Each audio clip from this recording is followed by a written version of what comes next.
Hello and welcome. Armenia has made its choice. Prime Minister Nikol Pashinyan's Civil Contract Party has won the parliamentary election with almost 50% of the vote. His main challenger, Samvel Karapetyan's strong Armenia bloc, finished far behind, with a little over 23%. But this was not just another election in a small country in the South Caucasus. This was a vote about Armenia's future direction. It was about Russia's influence. It was about the possibility of peace with Azerbaijan, normalization with Turkey, and the slow collapse of Moscow's old political model in the post-Soviet space. And the message from Armenian voters was clear: they are not ready to go back. Many Armenians may still be disappointed with Pashinyan. Many may criticize him for the painful defeats and losses Armenia suffered in recent years. Many may believe he made serious mistakes. But when voters looked at the alternative, they saw something they feared even more: a return to the old system, a return to dependence on Moscow, a return to revanchist politics, and possibly a return to permanent confrontation. That is why this election matters. Pashinyan did not win because Armenian society forgot what happened. He won because a large part of Armenian society understood that the past cannot simply be rebuilt. For decades, Armenia lived inside a very specific political logic. Russia was presented as the main protector. Moscow was the security umbrella. The Russian military presence, the CSTO, the alliance with the Kremlin, all of this was presented to Armenian society as the only guarantee of survival. But then came reality. In 2020, Armenia suffered a major military defeat in the war with Azerbaijan. In 2023, Azerbaijan restored full control over Karabakh, a territory internationally recognized as part of Azerbaijan. The separatist authorities there were dissolved, and almost the entire Armenian population that remained in the region left for Armenia. For many Armenians, this became a national trauma. But it also forced a painful question: if Russia was Armenia's main security partner, why did the old security model fail so completely? This is the deeper meaning of Pashinyan's victory. It is not a vote for comfort. It is not a vote for easy answers. It is not even necessarily a vote of full trust in Pashinyan personally. It is a vote against a failed model. Pashinyan's opponents tried to turn the election into a referendum on defeat. Their argument was simple: Pashinyan lost Karabakh, therefore he must go. Emotionally, that argument was powerful. Politically, it was not enough.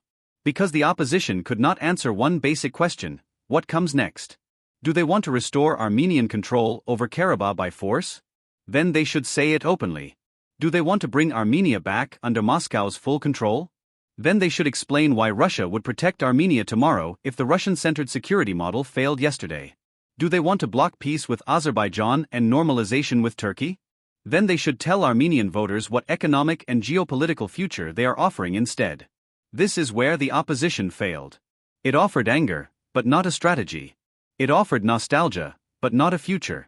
It offered revenge, but not security. And Armenian voters, despite all their doubts about Pashinyan, understood that. This election also sends an important signal to Washington. For years, American policymakers looked at the South Caucasus mainly through narrow lenses: Russia, Iran, energy, Turkey, democracy, and sometimes conflict management. But the region is now becoming much more important. The South Caucasus is a bridge between Europe and Central Asia. It is connected to energy routes, trade routes, the Middle Corridor, and the future of post-Russian Eurasia. If Armenia moves toward peace with Azerbaijan and normalization with Turkey, the entire regional map changes. A closed region can become a more open region. A conflict-based political order can slowly turn into a transport and economic architecture. And Armenia, instead of remaining isolated and heavily dependent on Moscow, gets a chance to become part of a wider regional system. This is exactly why Russia is worried. Moscow is not losing Armenia in one dramatic moment. It is losing Armenia step by step. First, it lost moral authority. Then it lost trust. Then it lost the ability to present itself as Armenia's only security option. And now it has failed to bring the old political forces back to power through elections. That does not mean Russia is gone. Russia still has influence in Armenia. It still has economic tools. It still has media networks. It still has political allies. It still has leverage. And the pro-Russian opposition did not disappear. It performed strongly enough to remain a serious force in Armenian politics. But Russia's problem is that the old formula no longer works. For many years, Moscow's message to Armenia was simple: without us, you are alone. Now many Armenians are asking a different question: with Russia, were we really protected? That question is devastating for Moscow. But Pashinyan's victory is not a blank check. This is important. His party received about 49.8% of the vote. Formally, that is less than half of all votes cast. But in Armenia's parliamentary system, parties that fail to cross the electoral threshold do not receive seats. Their votes are not translated into parliamentary representation. As a result, Pashinyan's party is expected to have a working parliamentary majority. In other words, Pashinyan can continue governing. But he does not have a constitutional supermajority. And that matters because the most difficult decisions may still be ahead. A peace agreement with Azerbaijan may require painful political steps. Normalization with Turkey may face resistance.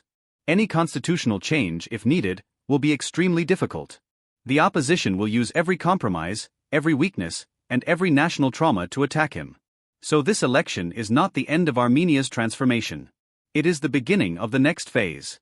Pashinyan now has a mandate to continue his course, but not unlimited power to complete it easily. For Azerbaijan, this result is also important. Baku now sees that Armenian voters did not choose a full revanchist turn. That does not solve all problems. It does not automatically produce a peace treaty. But it keeps the peace process alive. For Turkey, the message is similar.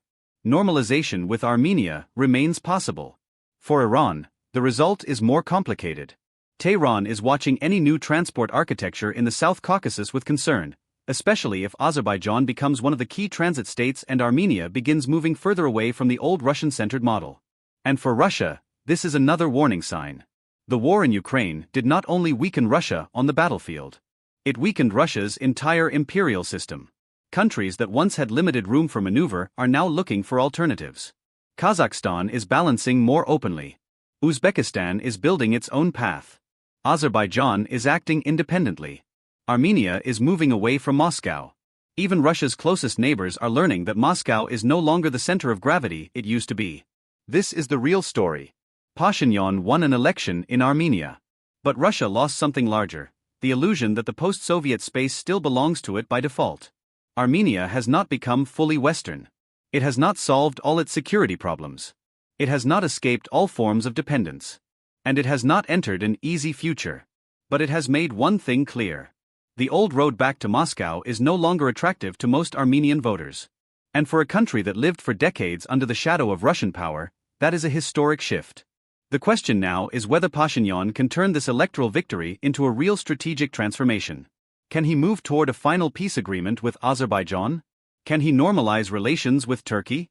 Can he reduce Armenia's dependence on Russia without creating new vulnerabilities? And can the United States and Europe understand that Armenia's choice is not just a local issue, but part of a much larger struggle over the future of Eurasia? Because sometimes geopolitics changes not only when armies move. Sometimes it changes when voters quietly say, "We are not going back." And that is exactly what Armenia has just done.